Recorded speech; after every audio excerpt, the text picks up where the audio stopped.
નમસ્કાર। પંજાબમાં સ્થાનિક સ્વરાજ્યની નગરપાલિકા અને જિલ્લા પંચાયતની તાજેતરની ચૂંટણીમાં આમ આદમી પાર્ટીએ 70% કરતાં વધુ સીટો જીતીને ભવ્ય વિજય નોંધાવ્યો। માળિયા હાટીનામાં પાર્ટીના આગેવાનોએ મહારાણા પ્રતાપસિંહ ચોક ઉપર ઉત્સવ મનાવ્યો। ઢોલ શરણાઈ વગાડી અને ફટાકડા ફોડ્યા। તમામ કાર્યકરો મીઠા મોઢા વિતરતા વિજયની ખુશી વ્યક્ત કરી।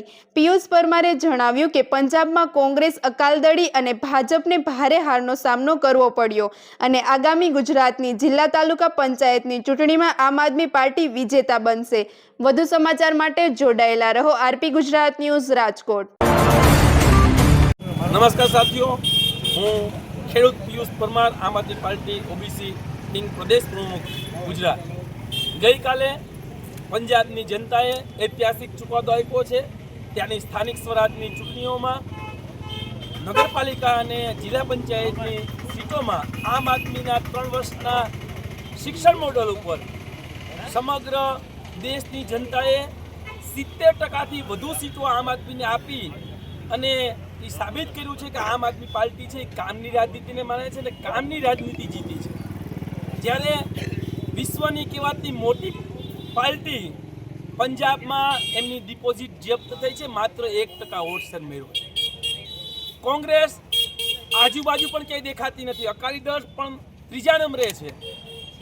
આમ આદમી પાર્ટીને જેટલા મત મળ્યા છે એનાથી 5 ગણી કોંગ્રેસ પાછળ છે, એનાથી 10 ગણી અકાલી દળ પાછળ છે, એનાથી 20 ગણી જે ભારતીય જનતા પાર્ટી વિશ્વની સૌથી મોટી પાર્ટી કહેવામાં આવે છે આમ આદમી પાર્ટી કરતાં 20 ગણી પાછળ છે।